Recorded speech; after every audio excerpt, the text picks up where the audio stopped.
Hello everyone. तो कैसे हैं भाई सभी लोग। आशा करता हूँ आप बहुत ही अच्छे होंगे, स्वस्थ होंगे और सुरक्षित होंगे। I again welcome you on MAT physics 2.0 YouTube channel. I welcome you. My name is Amit Kumar.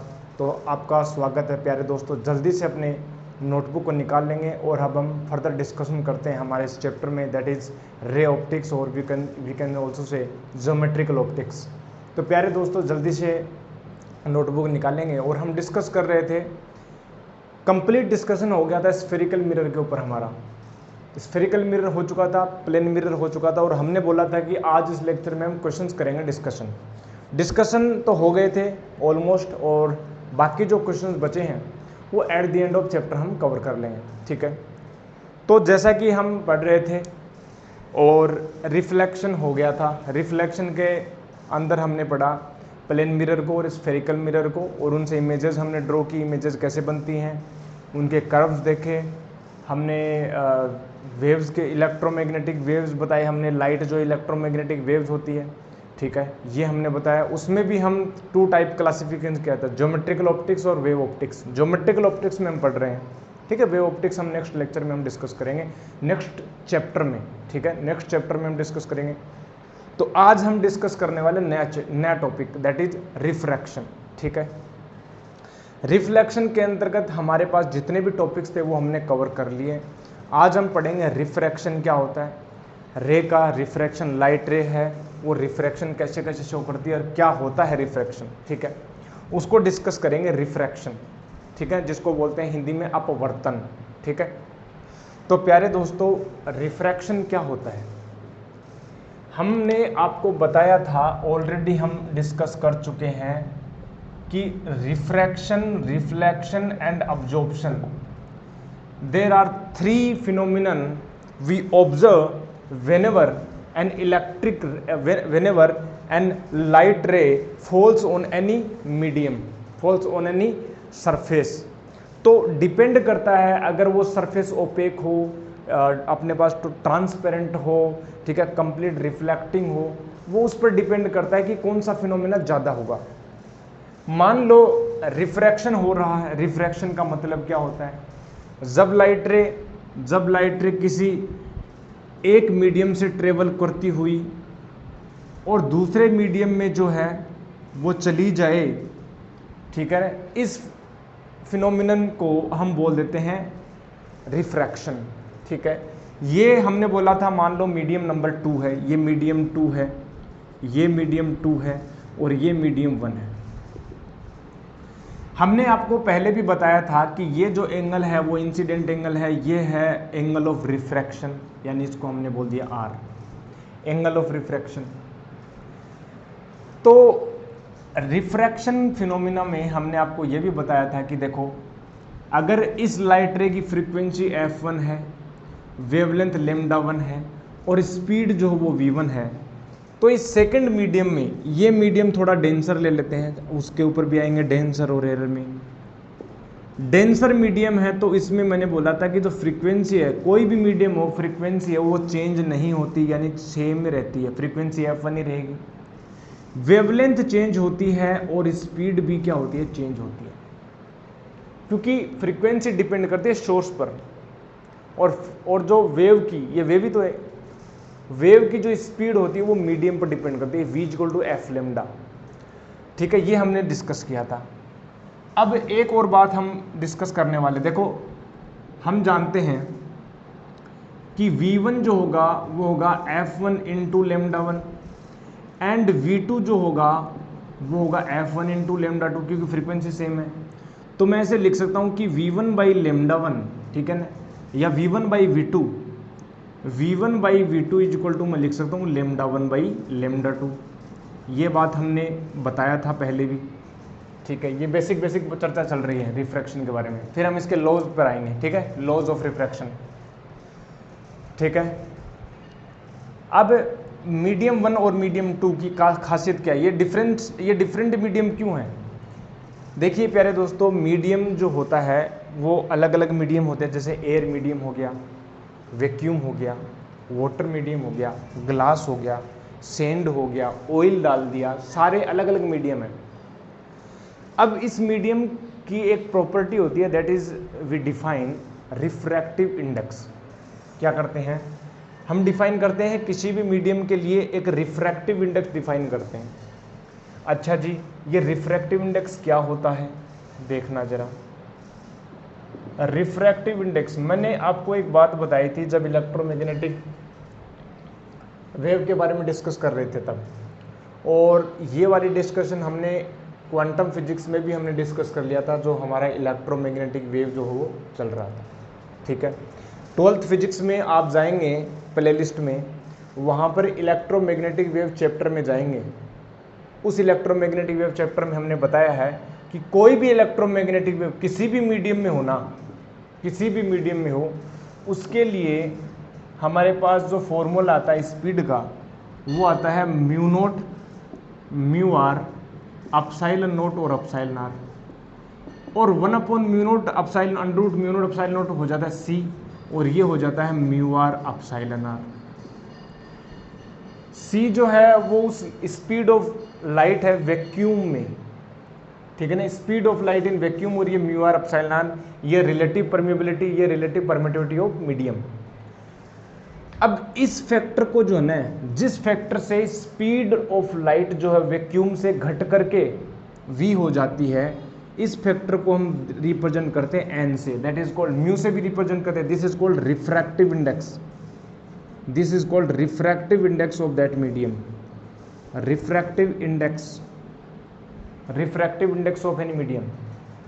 तो ये रिफ्रैक्टिव इंडेक्स होता है, ये रिप्रेजेंट करता है कि कितनी, मतलब ऐसे बोल सकता हूं, इसकी डेफिनेशन बोलें तो क्या होगा, it is the ratio of speed of light in vacuum to the speed of light of in that medium, that is called the refractive index of any medium. तो n जो है, n मैं ऐसे लिख सकता हूं क्या कि जो n है वो होगा मीडियम, किसी भी मीडियम का जो रिफ्रैक्टिव इंडेक्स होगा वो वैक्यूम में स्पीड ऑफ लाइट कितनी है और उस मीडियम में स्पीड ऑफ लाइट कितनी है, उसका जो रेशियो वो हो जाएगा अपने पास रिफ्रैक्टिव इंडेक्स। अब ये मीडियम 1 है, ये मीडियम 2 है, सबसे ज्यादा जो स्पीड होती है ना, सबसे ज्यादा स्पीड लाइट की या कोई भी इलेक्ट्रोमैग्नेटिक वेव, उसकी सबसे ज्यादा स्पीड वैक्यूम में होती है, वैक्यूम में होती है। और किसी मीडियम की बात करेंगे उसके लिए म्यू आर ग्रेटर देन 1 होता है, एप्सिलॉन ग्रेटर देन 1 होता है। इसका मतलब जो मीडियम में स्पीड ऑफ लाइट हमेशा घटेगी घटेगी, ये ध्यान रखो। कोई भी मीडियम, उसमें स्पीड ऑफ लाइट जो है वो वैक्यूम में स्पीड ऑफ लाइट के हमेशा कम ही मिलेगी आपको, क्योंकि ये फैक्टर हमेशा पॉजिटिव बनेगा, ग्रेटर देन 1 मिलेगा। तो ये जो वैल्यू ओवरऑल ये हो जाएगी अपने पास सी से कम। तो अगर मैं मीडियम 1 की बात करूं तो मीडियम 1 में अगर उसका रिफ्रैक्टिव इंडेक्स देखूं तो मैं बोलूंगा n1 हो जाएगा, वो हो जाएगा भाई साहब c/v1। और इस मीडियम की अगर मैं n2 बोलूं तो आप बोलोगे भैया c/v2। ठीक है जी।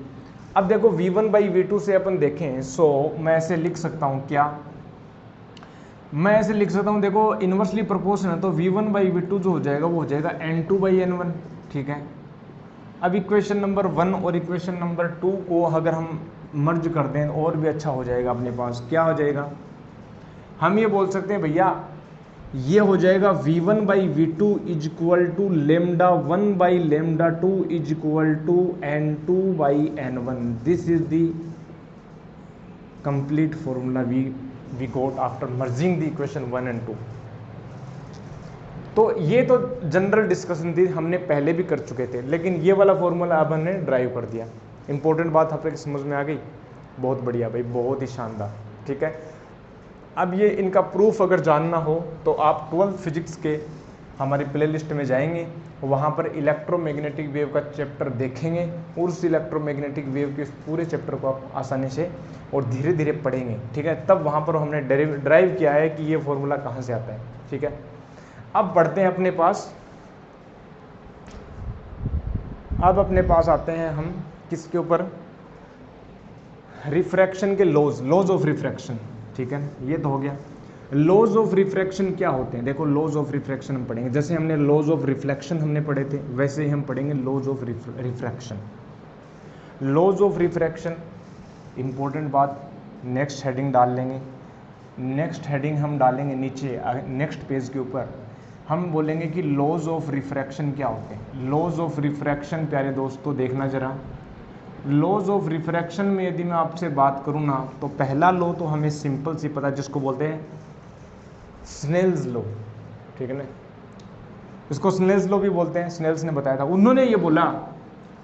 उन्होंने बोला कि मान लो एक लाइट रे पहले वाले मीडियम जिसका रिफ्रैक्टिव इंडेक्स n1 है, n1 से होती हुई दूसरे मीडियम में जाती है n2 में, जिसकी स्पीड जो है वो चेंज हो जाती है, इसमें से होकर गई।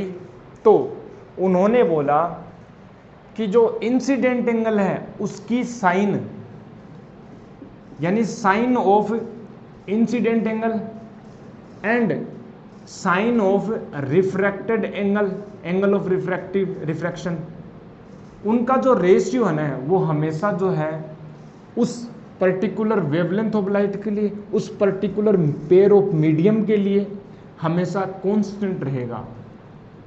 हमेशा क्या रहेगा? कांस्टेंट रहेगा। The ratio of the sine of the incident angle to the sine of the angle of refraction remains constant for a particular wavelength of the light and for the fixed pair of medium, fixed pair of media, ये constant रहेगा। अब उन्होंने बोला अच्छा इस constant की value भी बता सकते हैं? बिल्कुल बता सकते हैं। बोला ठीक है बताओ। तो उन्होंने बोला कि ये जो है ना sine i upon sine r जो कांस्टेंट होता है वो वास्तव में ऐसा आता है,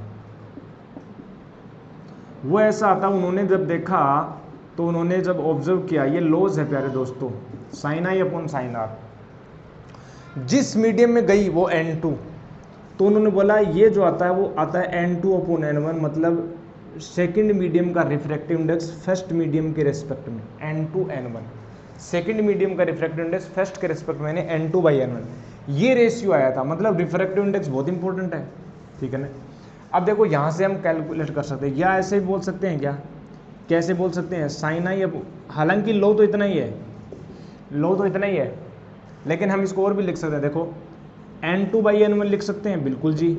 अच्छा तो n2/n1 लिख सकते हैं, तो क्या v1/v2 लिख सकते हैं? अच्छा जी बहुत बढ़िया। और क्या λ1/λ2 लिख सकते हैं? बहुत बढ़िया। n2 सही है क्या? यस। तो ये हम ए लो को हम याद कर सकते हैं, बहुत इंपॉर्टेंट है, क्वेश्चन आ सकता है। पहला लो तो ये है first law, this is called Snell's law, this is called Snell's law. Now let's be discuss that is second law. और सेकंड लो तो बहुत ईजी है। क्या कहता है कि जो इंसिडेंट रे है और रिफ्रैक्टेड रे है और जो नॉर्मल है ना, वो तीनों एक ही प्लेन में लाई करनी चाहिए। ऐसा नहीं होना चाहिए कि भाई साहब लाइट रे आई, एंगल ऑफ रिफ्रैक्शन हुआ और वो लाइट रे जो इसी प्लेन को छोड़ करके दूसरे प्लेन में आ गई। ऐसा नहीं होगा कि लाइट रे आई और रिफ्रैक्शन होने के पश्चात वो दूसरे प्लेन को, इस प्लेन को, इस बोर्ड वाले जो प्लेन है ना अपना जो व्हाइट बोर्ड है, उस बोर्ड वाले प्लेन को छोड़ करके वो दूसरे प्लेन में आ सकेगी। नहीं, ऐसा नहीं होगा। रिफ्रैक्शन तो ऐसे भी तो हो रहा है ना, दूसरे मीडियम में जा रही है, लेकिन उन्होंने बोला कि प्लेन सेम रहना चाहिए। तो लिख लोगे incident ray, refracted ray and normal all lie in this same plane. ये हो गया अपने पास लॉज ऑफ रिफ्रैक्शन, कंप्लीट हो गया। बहुत इजी है, बहुत ही इजी है, ठीक है। तो ये अपने पास हो गया लॉज ऑफ रिफ्रैक्शन। और अब हम चलते हैं कुछ क्वेश्चंस के ऊपर, बेसिक चर्चा कर लेते हैं क्वेश्चन के ऊपर, ठीक है। देखो जरा, ये हो गया ना, ठीक है। अब हम कुछ क्वेश्चंस का डिस्कशन कर लें, तो तुम कहो तो डिस्कशन कर लेते हैं, चलो बहुत बढ़िया। देखो जरा, पहला क्वेश्चन एक एग्जांपल है, ज़्यादा क्वेश्चन नहीं करेंगे, हमने पहले ही बोला था। वो क्वेश्चन करेंगे जो हमारे पास कुछ हिंट दे देंगे, आपको क्लियर कर दें। लेकिन हम अच्छे क्वेश्चन, जेई लेवल के क्वेश्चन, नीट लेवल के क्वेश्चन जो वो हम डिस्कस करेंगे at the end of this chapter. मेरे को कुछ एग्जाम्पल ले लेने दो, ठीक है ना। स्वास्थ्य के लिए अच्छा रहेगा, तुम्हारा भी स्वास्थ्य अच्छा रहेगा, मेरा भी अच्छा रहेगा। देखो एग्जाम्पल नंबर यदि मैं बात करूँ ना, एग्जाम्पल नंबर 1 की बात कर लूँ। देखो जरा प्यारे दोस्तों, एक मीडियम 1 है, यहाँ से कोई इंसिडेंट लाइट रे आई, नॉर्मल से इसने 45 डिग्री का एंगल बनाया। ये जो मीडियम है इसका रिफ्रैक्टिव इंडेक्स 2 है और ये है एयर। एयर का रिफ्रैक्टिव इंडेक्स हमेशा 1 होता है, याद कर लो। चाहे रिफ्रैक्टिव इंडेक्स जो एयर है ना, एयर का और वैक्यूम का रिफ्रैक्टिव इंडेक्स सेम ही लेते हैं, उसका ले लेते हैं 1। रिफ्रैक्टिव इंडेक्स यदि मैं बात करूँ वाटर का ना प्यारे दोस्तों, वाटर का होता है अपने पास 1.33, ठीक है ना, 1.33 ले लेते हैं, या 4/3 भी ले सकते हैं, सही बात है। और अपन बात करें ग्लास का, तो ग्लास का जो रिफ्रैक्टिव इंडेक्स है प्यारे दोस्तों वो होता है 1.5 ले लेते हैं, ठीक है, इसको याद कर लो। क्वेश्चन आपसे ये पूछ रहा है कि भाई साहब बताइए तो जरा कि जो लाइट रे है उनका क्या पूछा है, एंगल ऑफ डेविएशन पूछा है कि find angle of deviation. Angle of deviation हमने चर्चा कर ली थी। एंगल ऑफ डेविएशन का मतलब ये होता है कि लाइट रे कितने एंगल से डेविएट हो गई। जानी चाहिए थी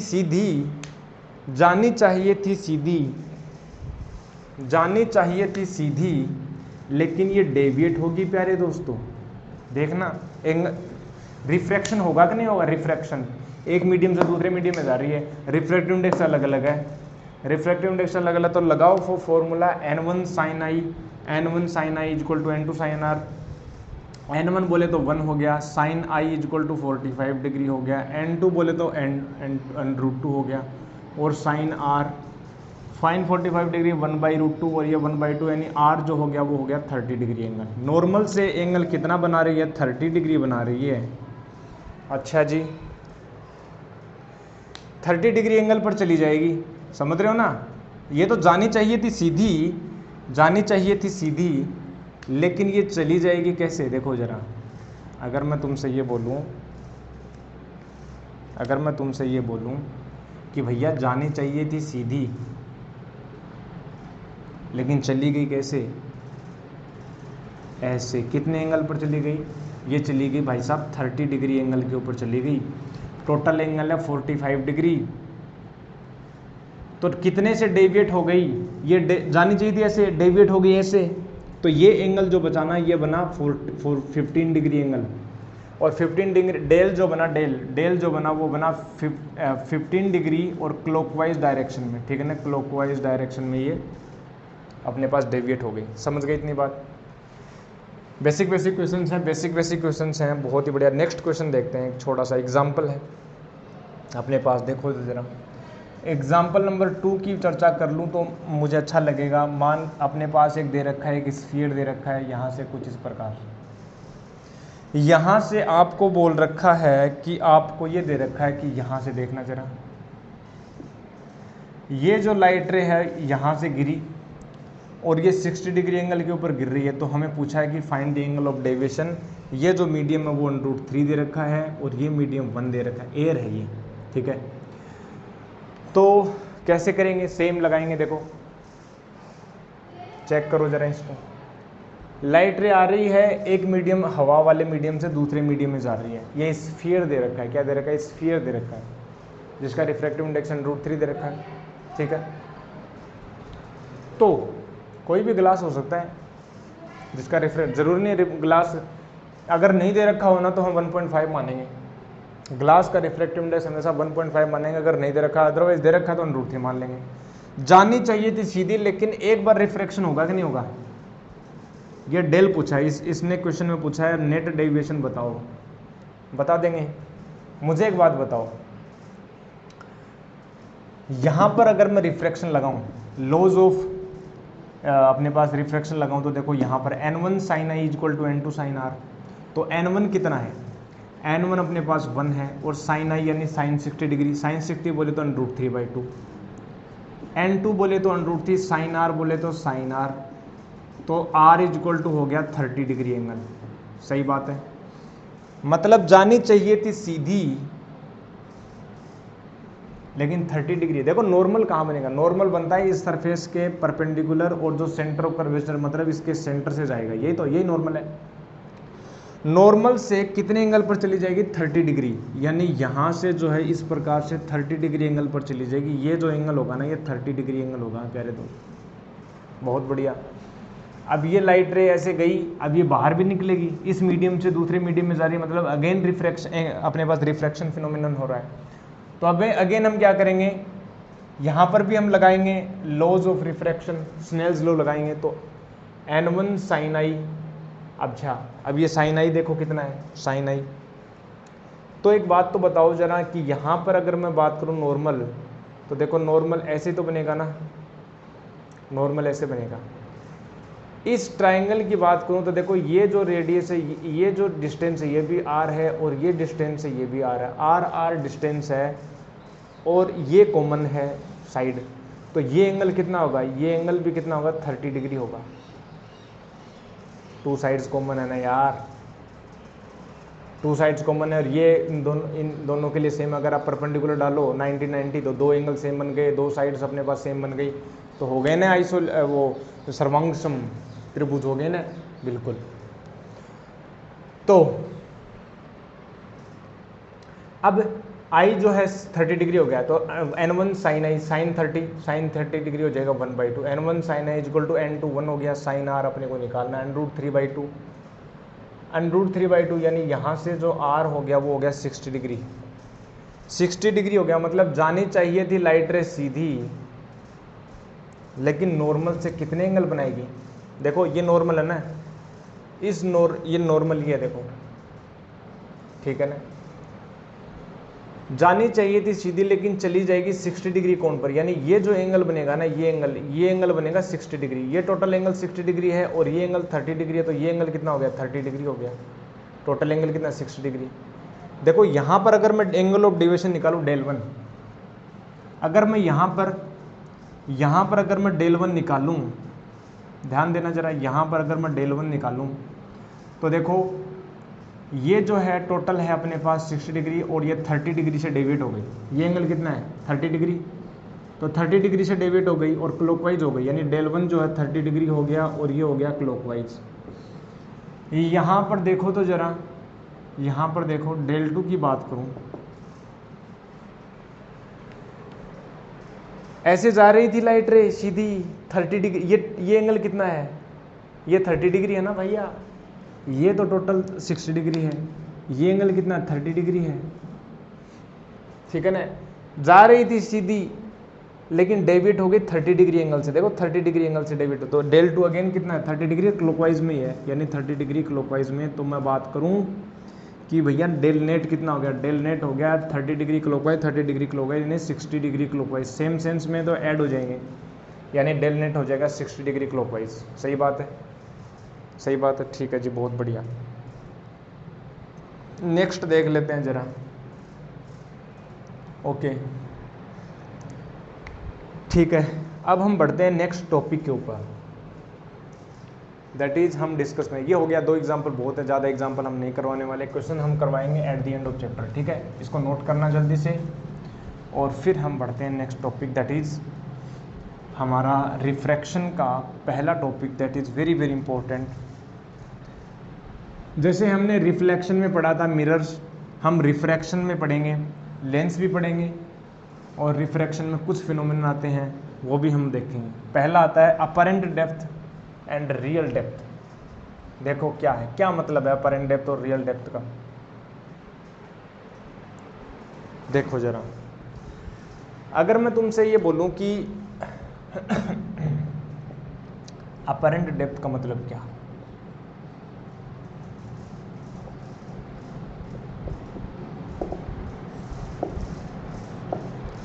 देखो अगर मैं तुमसे ये बोलूं कि जब अपने एक घर में एक बकेट लो, बाल्टी लो, उस बाल्टी में एक कॉइन डाल दो और उस बाल्टी में पानी डाल दो, जब आप उस बाल्टी को ऐसे ऊपर से देखोगे तो आपको जो कॉइन है वो थोड़ा ऊपर उठा हुआ दिखाई देता है। ये ऑब्जर्वेशन, पहला ऑब्जर्वेशन। सेकंड ऑब्जर्वेशन आपने देखा होगा कि जब आप बच्चे थे, छोटे बच्चे थे, 4th क्लास में, 5th क्लास में, तब आप अपनी पेंसिल को जब डुबोते थे थोड़ा, ठीक है ना, हाफ लेंथ तक, थोड़ी सी लंबाई तक आप उसको डुबोते थे, तो आपने देखा होगा वो जो पेंसिल है थोड़ी मुड़ी हुई दिखाई देती है, या भरी हुई बाल्टी का जो पेंदा है, पानी की भरी हुई बाल्टी का जो पेंदा वो थोड़ा ऊपर उठा हुआ दिखाई देता है। ये जो फिनोमिनन है ये होते हैं अपरेंट डेप्थ के, ये होते हैं अपरेंट डेप्थ के। कैसे, क्या होता है देखो, मान लो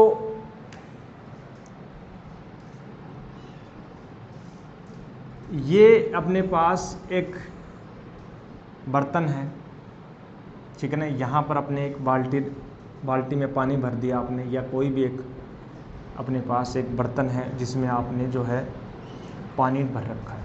कोई भी मीडियम हो सकता है, डेंसर मीडियम होना चाहिए। ये डेंसर मीडियम हो गया, सही बात है। इसका रिफ्रैक्टिव इंडेक्स मैं बोल देता हूँ भाई साहब, रिफ्रैक्टिव इंडेक्स N1 है, इसका रिफ्रैक्टिव इंडेक्स बोल देता हूँ N2 है, बराबर 6। ये इसका तल है, ठीक है। इस बकेट का जो है, इस बकेट का या बर्तन का ये तल है, पेंदा मान लिया आपने। और यहाँ पर जो है आपने एक कॉइन रख दिया, ठीक है ना। ये कॉइन रख दिया भाई साहब, बहुत बढ़िया, शानदार। और अब आप यहाँ पर उसको देख रहे हैं ऊपर से, मैं मान रहा हूँ जस्ट आप ऊपर से देख रहे हैं, ऐसे देख रहे हैं, समझ रहे हो, ऐसे देख रहे हैं, यहाँ से देख रहे हैं प्यारे दोस्तों, यहाँ से आप देख रहे हैं इसको, यहाँ से आपकी जो आइज़ है यहाँ पर, ठीक है ना,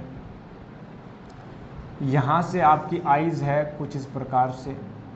आइज़ गड़बड़ बना दिया, ये वाली, और भी अच्छी बनाऊँ आइज़, देखो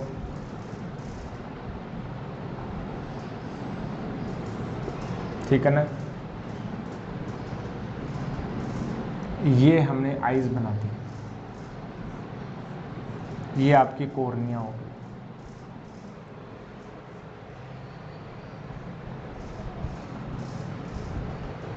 गड़बड़ बना दी मैं,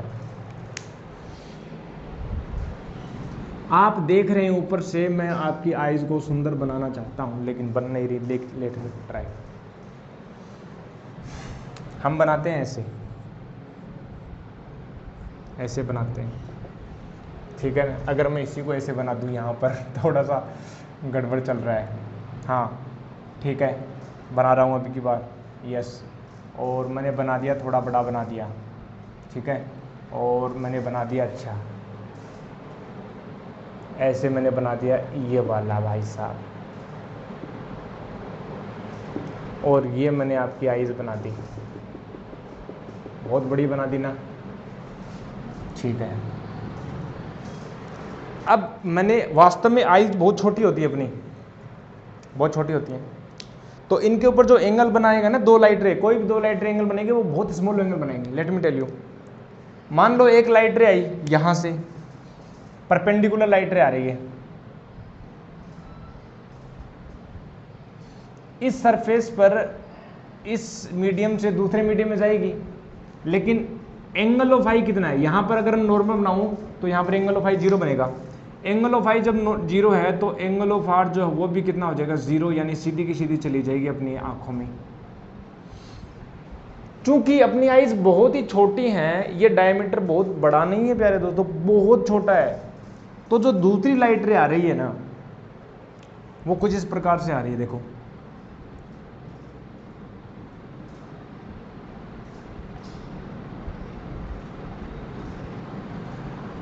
ऐसे।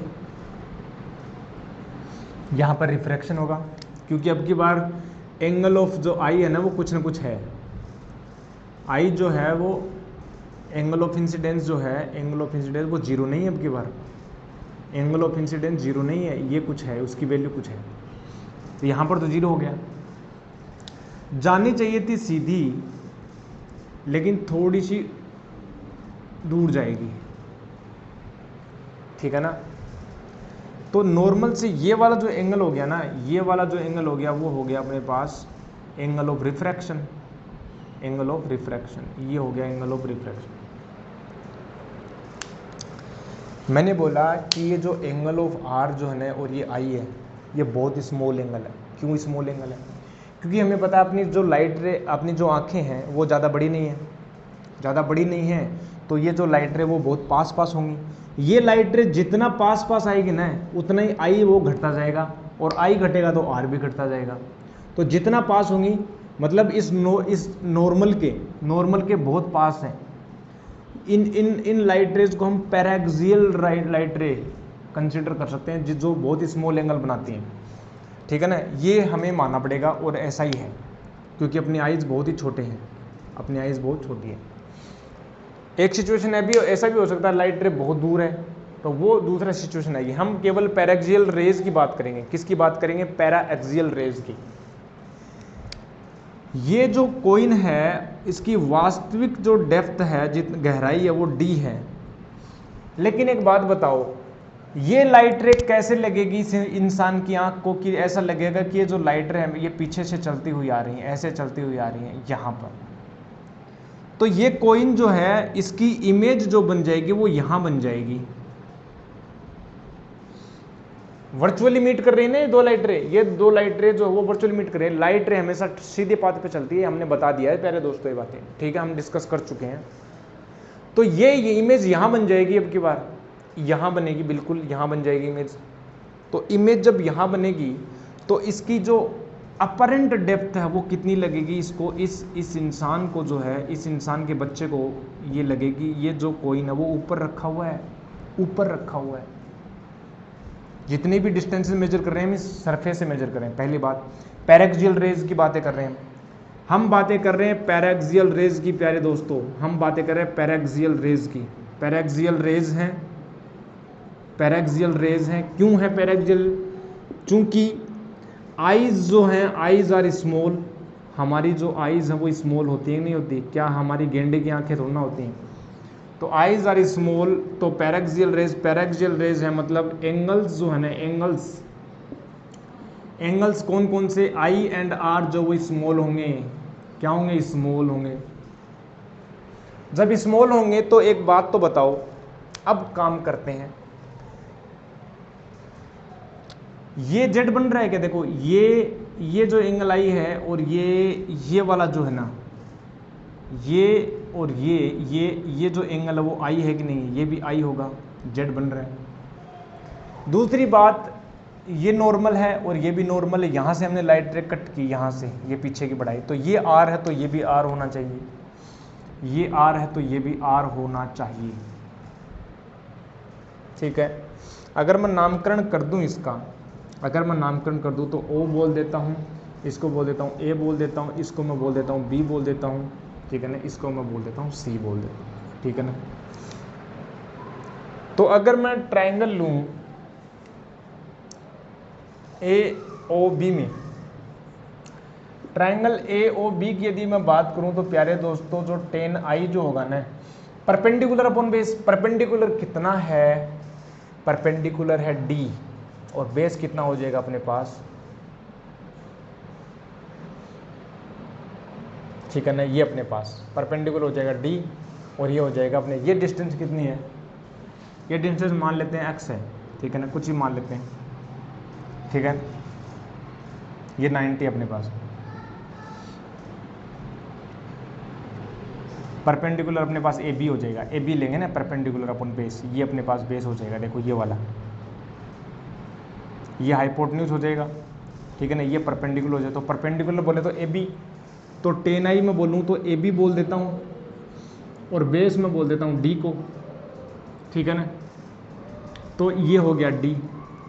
एंड ट्रायंगल अगर मैं बात करूं किसमें, A C B, triangle A C B की यदि मैं बात कर लेता हूं तो क्या हो जाएगा? टेन आर हो जाएगा, टेन आर हो जाएगा, तो परपेंडिकुलर कितना है? अजीब परपेंडिकुलर अपने पास ये है A B, again A B, और कितना हो जाएगा? डी डेस हो जाएगा। अब एक बात बताओ कि ये एंगल जो बहुत ही स्मॉल है तो टेन आई लगभग किसके इक्वल हो जाएगा? आई के इक्वल हो जाएगा। और जब टेन आई लगभग आई के इक्वल है तो आई जो है वो लगभग साइन आई के इक्वल हो जाएगी, हमें पता है बातें सारी। ये ए आर के इक्वल हो जाएगा और ये हो जाएगा साइन आर के इक्वल हो जाएगा, सही बात है, ये लिख सकते हैं। जब इस एंगल बहुत ही छोटे हैं, साइन का एक्सपेंशन क्या होता है? एक्स माइनस एक्स की cube upon factorial 3 plus x की पावर 5 अपॉन फैक्टोरियल 5, वो चलता है ना सीरीज। जब आई बहुत छोटे तो हायर ऑर्डर को जीरो लिख सकते हैं, साइन आई लगभग आई के इक्वल हो जाता है, वैसे टेन में भी चलता है, ठीक है। अब देखो यहाँ पर जब एक लाइट रे यहाँ से दूसरे मीडियम में जा रही है तो मैं यहाँ पर यूज कर सकता हूँ Snell's law. Snell's law use करूँगा तो sine i equal to sine r, यानी भाई साहब मैं बोल सकता हूँ कि n1 साइन आई, यानी n1 sine i, n1 sine i is equal to n2 sine r, n2 sine r, sine i को लिख सकता हूँ मैं एफ बी अपॉन डी, यानी मैंने लिख दिया F B upon D sine i, और N2 साइन आर को मैं लिख सकता हूँ यहाँ पर भाई साहब F B upon D dash. तो ये देखो एफ बी से एफ बी कैंसिल आउट हो गया। ये वर्चुअल डेप्थ है, अपरेंट डेप्थ है, यानी D dash upon D is equal to N2 upon N1। क्या मैं इसे लिख सकता हूँ क्या, ये डी डैश क्या अपरेंट डेप्थ, यानी अपरेंट डेप्थ जो है प्यारे दोस्तों, और अपोन में अगर मैं रियल डेप्थ की बात कर लूँ ना, रियल डेप्थ जो अपनी वास्तविक गहराई है इस कॉइन की, सिक्के की, क्या उनका रेशियो N2/N1 आ गया। ये बहुत ही इंपॉर्टेंट N2/N1, ये बहुत ही इंपॉर्टेंट बातें हैं प्यारे दोस्तों, बहुत ही इंपॉर्टेंट बातें मैं बताने जा रहा हूँ आपको।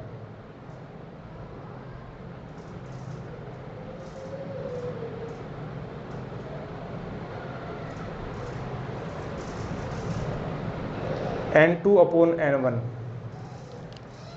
N2 किस मीडियम का रिफ्रैक्टिव इंडेक्स है, वो मीडियम इंपॉर्टेंट बात है, वो ध्यान रखना है। अब जो बताने वाले हैं वो याद रखना इंपॉर्टेंट। ये N2 कौन सा मीडियम का रिफ्रैक्टिव इंडेक्स है, जिस मीडियम में लाइट रे जा रही हैं। N2 उस मीडियम का रिफ्रैक्टिव इंडेक्स है जिस मीडियम में लाइट रे जा रही है। N1 उस मीडियम का रिफ्रैक्टिव इंडेक्स है जिससे लाइट रे आ रही हैं। डी डेज क्या है, अपरेंट डेप्थ है। अच्छा, डेप्थ जितने भी मेजर करेंगे, पहली बात तो ये पैरेक्सियल रेज के लिए है। दूसरी बात, जितनी भी डेप्थ मेजर करेंगे सरफेस से मेजर करेंगे, हाइट्स जो है, डेप्थ जो है, जितनी मेजर करेंगे सरफेस से मेजर करेंगे। सेकंड थिंग, N2 जो है उस मीडियम का रिफ्रैक्टिव इंडेक्स जिस मीडियम में लाइट रेज जा रही हैं, जिस मीडियम में लाइट रेज जा रही हैं। ऑब्जेक्ट और इमेज से कंफ्यूज मत होना कि ऑब्जेक्ट अगर यहीं रखा हो तो नहीं, क्योंकि जब वर्चुअल ऑब्जेक्ट की बात आएगी ना, तो उस वर्चुअल ऑब्जेक्ट में लाइट रे उसी मीडियम में जा रही होंगी और वर्चुअल ऑब्जेक्ट भी उसी मीडियम में रहेगा, तब कंफ्यूज हो जाओगे। नहीं, ऐसा नहीं होना। इंपॉर्टेंट बात याद रखना कि जो N2 है ना, N2 उस मीडियम का रिफ्रैक्टिव इंडेक्स है जिस मीडियम में लाइट रे जा रही हैं, और N1 उस मीडियम का रिफ्रैक्टिव इंडेक्स है जिससे लाइट रेज आ रही हैं। जितनी भी डिस्टेंस मेजर करेंगे फ्रॉम द सरफेस मेजर करेंगे। थर्ड थिंग, स्मॉल एंगल्स के लिए वैलिड है ये फॉर्मूला, पैरेक्सियल रेज के लिए वैलिड है, ठीक है। तो ये हमारे पास इंपॉर्टेंट बातें हैं। अगर मेरे पास मैं क्वेश्चन देखूं, अगर मैं क्वेश्चन देखना चाहूँ इसके ऊपर, तो देख सकता हूँ, बढ़िया बढ़िया क्वेश्चन होंगे। हाँ है, जल्दी से नोट करो पहले इसको।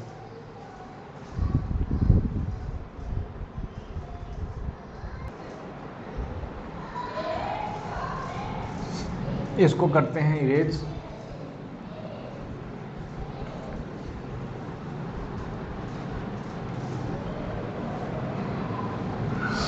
तो सिंपल आपको याद रखना है,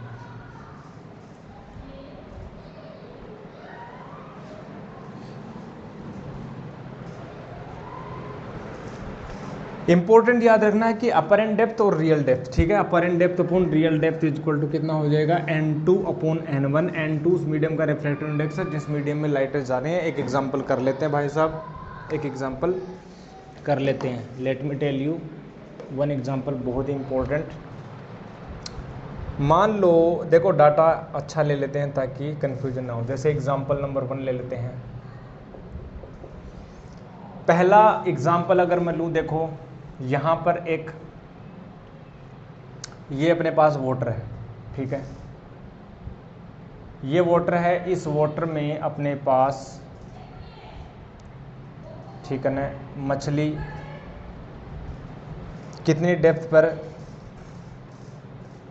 अपने पास 24 सेंटीमीटर की डेप्थ पर तैर रही है। 24 सेंटीमीटर की डेप्थ के ऊपर तैर रही है। ये हमारे पास मछली रानी है, मछली रानी जल की रानी। क्या सर, क्या मछली बना रहे हो आप?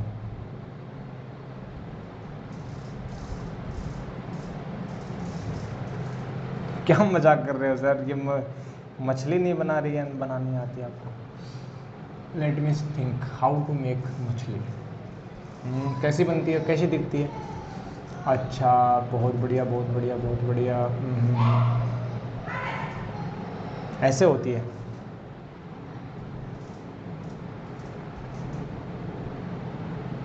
यस, ये हो गई मछली। ये इसके वो होते हैं अपने, जो सांस कैसे लेती है,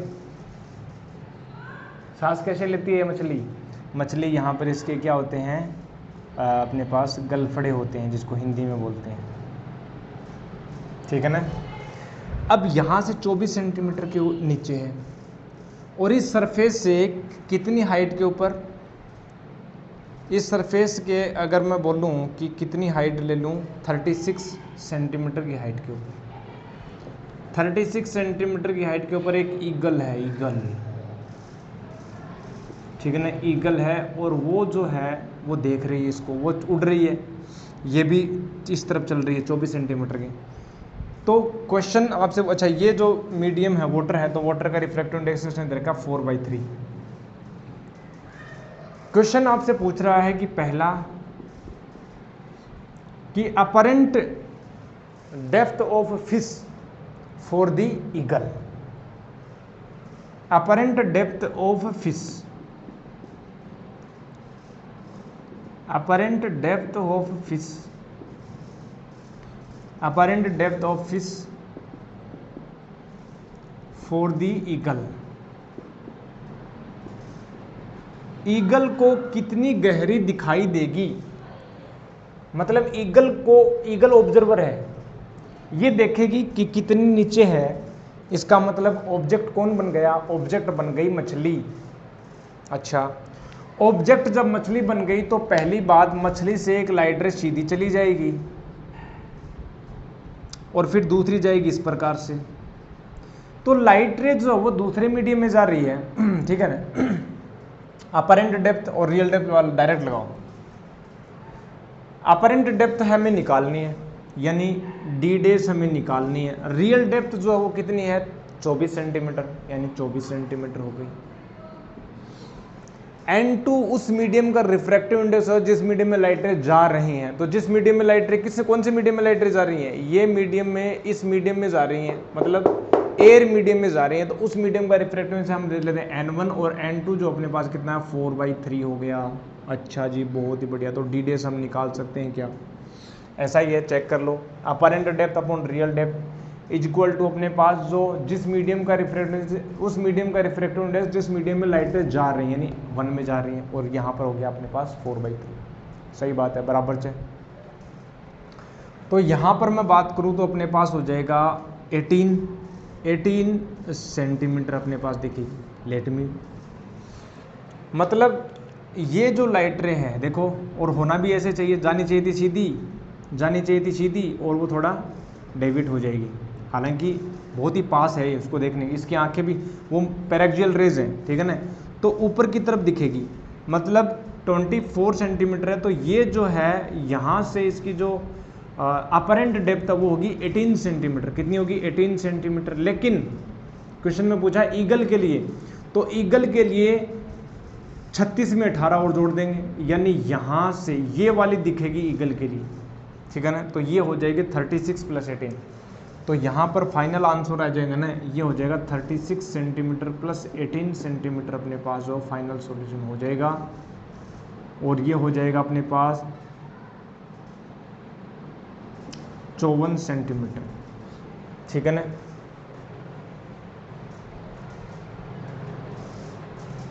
ये अपने पास हो गया क्वेश्चन नंबर 1, ठीक है।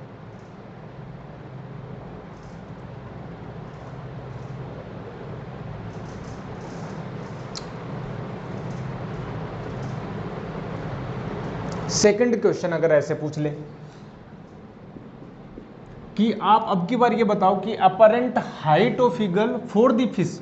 अब देखो फिश भी देख सकती है ना ईगल को, और ईगल भी देख सकती है, तो अब की बार ऐसे पूछ ले कि आप ये बताओ कि अपरेंट हाइट बताओ, apparent height of eagle, apparent height of eagle पूछ ले फॉर फिश। फिश के लिए कितना, फिश देखेगी अब की बार, मतलब फिश ऑब्जर्वर है, फिश ऑब्जर्वर है, ऑब्जेक्ट बन गई ईगल, तो लाइट रे उस मीडियम से यानी वैक्यूम से अंदर की तरफ आएंगी। तो याद करो अपरेंट हाइट, अपरेंट हाइट मैं बोल देता हूँ एच डेस है, और रियल जो हाइट कितनी है सरफेस से मेजर करेंगे। जितनी भी हाइटें हैं, जितनी भी डेप्थ हैं, जितनी भी हाइट्स हैं, जितनी भी डेप्थ्स हैं, वो हमेशा सरफेस से मेजर करेंगे। यानी एच डेस अपॉन कितना हो जाएगा, 36 हो जाएगा, एच डेस अपॉन 36। और वो उस मीडियम का रिफ्रैक्टिव इंडेक्स जिस मीडियम में लाइट रे जा रही हैं, यानी कौन से मीडियम के, 4/3, यानी इस प्रकार से आ जाएगा 4/3। और वो अपने पास जो पहले वाला मीडियम वो अपने पास हो गया 1, यानी एच डेस अपने पास आंसर आ जाएगा आपके पास। देखना जरा, 48 सेंटीमीटर जो है वो अपने पास होगी, इस सरफेस से 48 सेंटीमीटर होगी, ठीक है ना। ये इस सरफेस से 48 सेंटीमीटर पर, मतलब दूर दिखेगा ये, यानी यहां से 48 सेंटीमीटर, 48 सेंटीमीटर, बट लेकिन हमें चाहिए 4 fish, apparent height of eagle 4 fish. Fish के लिए कितना हो जाएगा, फिश तो 24 सेंटीमीटर पर है, तो 24 सेंटीमीटर हमें हम जोड़ देंगे, 48 सेंटीमीटर और जोड़ देंगे प्यारे दोस्तों, और मजा आ जाएगा फिर 72 सेंटीमीटर। ये हो जाएगी अपने पास अपरेंट हाइट, ठीक है ना, of eagle for the fish. समझ गए, बस ये बन गया अपने पास आंसर।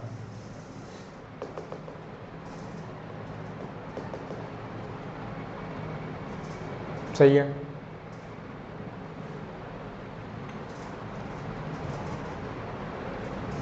ये कम दिखी, वो ज़्यादा पर दिखी 48 सेंटीमीटर, क्योंकि लाइट रे वहाँ से जो है वो रेयर मीडियम से डेंसर में आ रही है।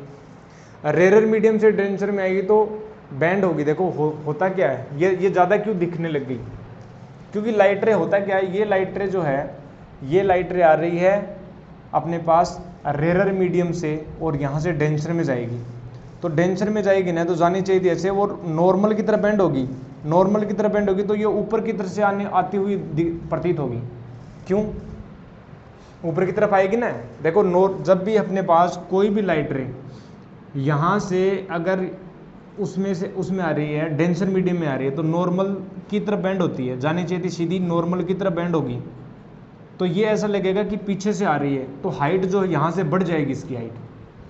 ये बेंड क्यों होती है, बेंड क्यों होती है भैया, देख लो ना, n1 साइन आई मान लो कि आप ये n1 है रिफ्रैक्टिव इंडेक्स, ये n2 है, तो n1 sine i is equal to n2 sine r है। अब ये डेंसर मीडियम है, तो n2, अगर मैं बात करूं डेंसर मीडियम है ना, देखो ये n2 बड़ा है, n2 बड़ा है, तो मैं इसे बोल सकता हूं कि साइन आई जो है n2 और n1 साइन आर। n2 बड़ा है, यानी ये जो वैल्यू वो 1 से बड़ी आएगी, 1 से बड़ी आएगी, तो इक्वल रखने के लिए छोटी होनी चाहिए, यानी i ग्रेटर देन r होना चाहिए, i ग्रेटर देन r होना चाहिए, यानी जो ये जो r है ना, i बड़ा होना चाहिए r से, यानी r छोटा होगा। नॉर्मल से जो एंगल है ना, ये वाला r, ये r छोटा होगा, और ये जो एंगल है वो i जो हो बड़ा होगा। तो ये एंगल छोटा होगा, इसका मतलब ये नॉर्मल की तरफ बेंड होगी, नॉर्मल की तरफ बेंड होगी, तो ये लाइट रे ऐसे लगेगी ये बहुत पीछे से आ रही है, और हाइट जो है उस सरफेस से बढ़ जाती है। समझ रहे हो ना। और ऐसे ही अपने पास यहाँ पर भी कर सकते हैं, जब लाइट रे डेंसर से रेयर में जाए तो नॉर्मल से अवे होती है, नॉर्मल से अवे चलती है, मतलब उसका जो एंगल ऑफ रिफ्रैक्शन वो बढ़ जाता है अब की बार। समझ रहे हो, तो ये बात है, क्रॉस चेक भी कर सकते हो। तो ये हमारे पास हुआ। एक दो क्वेश्चन और ले लेते हैं, अच्छे क्वेश्चन हैं आपकी बार इस पर, और बाकी तो हमें तो पता ही है, मेन क्वेश्चन तो हमें लास्ट में लेने होते हैं, ठीक है ना। तो ये हो गया, नेक्स्ट क्वेश्चन देख लेते हैं। ठीक है, हाँ, एक वर्चुअल ऑब्जेक्ट का भी ले लेते हैं, चलो वो भी दिखा देते हैं, वर्चुअल ऑब्जेक्ट कैसे काम करता है। ध्यान वही रखना है कि जितनी भी डिस्टेंस मेजर करनी है, जितनी भी डिस्टेंस हम मेजर करेंगे वो सरफेस से मेजर करेंगे, पहली बात। दूसरी बात, n2 उस मीडियम का रिफ्रैक्टिव इंडेक्स है जिस मीडियम में लाइट रे जा रही है, ठीक है ना। ऑब्जेक्ट और इमेज का कोई मतलब नहीं, कहीं पर भी हो सकती है वो। जैसे मान लो एक अपने पास जो है इस प्रकार से है सिचुएशन,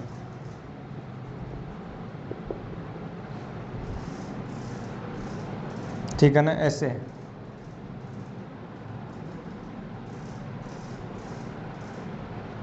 ये 1.5 है इसका रिफ्रैक्टिव इंडेक्स और ये 1 है, ठीक है। और कुछ इस प्रकार से है। अब इसके लिए बताओ, ये जो लाइट रे आ रही है ना, ये पता नहीं कौन से ऑब्जेक्ट कहाँ है, लेकिन ऑब्जेक्ट इस तरफ तो होगा नहीं पीछे, क्योंकि ये हमेशा कभी मिलेंगे नहीं। दो लाइट रे जब भी मिलती हैं या मिलती हुई प्रतीत होती है तो वहीं पर तो ऑब्जेक्ट बनता है या इमेज बनती है। लेकिन जब मैं इसको आगे बढ़ाऊंगा ना, आगे बढ़ाऊंगा तो यहाँ पर मिलेगी, यानी ऑब्जेक्ट यहाँ रखा हुआ है। आपकी बात, ऑब्जेक्ट यहाँ रखा हुआ है और इसकी जो एक्चुअल जो डेप्थ दे रखी है, हमें क्या बोल रखा है, ये दे रखी है 30 सेंटीमीटर दे रखी है, क्वेश्चन में दे रखा है ये 30 सेंटीमीटर दे रखी है।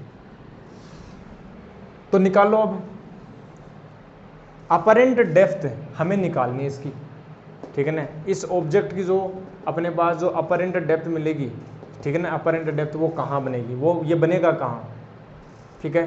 तो देखो अपरेंट डेप्थ हमें निकालनी है यानी डी डैश, जबकि रियल डेप्थ कितनी है, रियल डेप्थ है 30 सेंटीमीटर। उस मीडियम का रिफ्रैक्टिव इंडेक्स जिस मीडियम में लाइट रे जा रही हैं, कौन से मीडियम में लाइट रे जा रही हैं, इस मीडियम में लाइट रे जा रही है ना अंदर की तरफ। तो कौन से मीडियम, 1.5, यानी अपने पास ये हो गया 1.5 हो गया। और उस मीडियम का रिफ्रैक्टिव जिससे लाइट रे आ रही है 1 हो गया, तो डी डैश अपने पास हो गया 45 सेंटीमीटर, यानी 45 सेंटीमीटर आएगा, यानी कुछ इस प्रकार से 45 सेंटीमीटर अपरेंट डेप्थ वो 45 सेंटीमीटर बढ़ जाएगी, बढ़ गई 30 सेंटीमीटर थी 45 सेंटीमीटर होगी। मतलब कैसे, मतलब ऐसे कि यहाँ पर होगा क्या, देखो लाइट रे आई, जानी चाहिए अपने पास, जानी चाहिए थी सीधी, लेकिन ये डेंसर मीडियम है। डेंसर मीडियम में लाइट रे किस तरह बेंड होती है, नॉर्मल की तरह बेंड होती है ना, ऐसे नॉर्मल की तरह बेंड होती है इस प्रकार से। तो नॉर्मल की तरह बेंड होंगी ऐसे, तो ऐसे बनेंगी, ऐसे ही यहाँ पर भी नॉर्मल की तरह बेंड होगी कुछ इस प्रकार से, और ये यहाँ पर बनेगी इमेज, यानी ये ऑब्जेक्ट वो यहाँ पर दिखेगा, ऑब्जेक्ट यहाँ पर दिखेगा वो डैश, ठीक है ना। और ये जो अपरेंट डेप्थ हो जाएगी ना, ये कितनी हो जाएगी, 45 सेंटीमीटर हो जाएगी, ऐसे ऐसे बनेगा। और ये रियल बन रही है, ये रियल इमेज बन रही है, समझ रहे हो ना, ये रियल, ठीक है ना, रियल इमेज बन रही है। तो ये इसको हम ऐसे बोल सकते हैं रियल इमेज है ये, ठीक है ना। ये ऑब्जेक्ट कैसा दिखेगा, हमें ऐसा दिखेगा, ये 45 सेंटीमीटर नीचे है। अब की बार वर्चुअली दिख रहा है ना, नीचे दिखेगा, बढ़ गया, समझ गए।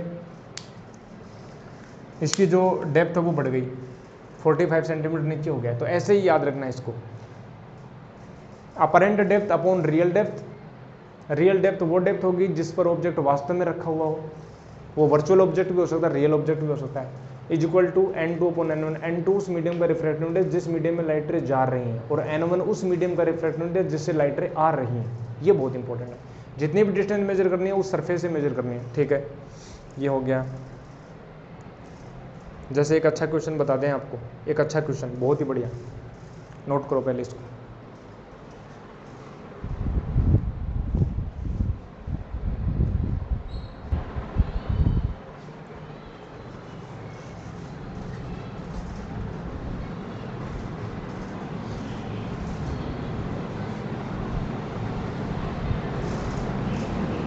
ओके चलो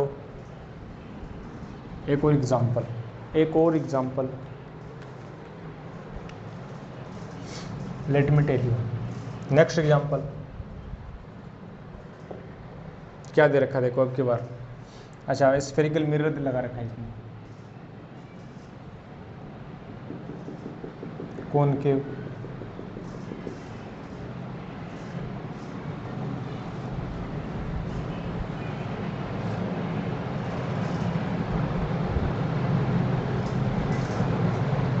ठीक है। यहां पर जो ऑब्जेक्ट रखा हुआ है यहां पर 10 सेंटीमीटर के ऊपर, ठीक है। और हमें दे रखा है इसकी फोकल लेंथ दे रखी है 20 सेंटीमीटर, और ये जो मीडियम दे रखा है, इस मीडियम का रिफ्रैक्टिव इंडेक्स हमें दे रखा है 1.5, ठीक है, 1.5 दे रखा है। क्वेश्चन हमें पूछा है कि बताओ कि ओके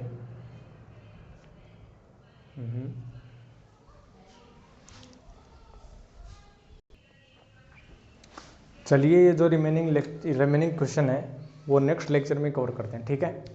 तो मैं मिलता हूँ आपको नेक्स्ट लेक्चर में। तब तक के लिए क्या करना है प्यारे दोस्तों, stay healthy, stay happy and keep taking healthy food.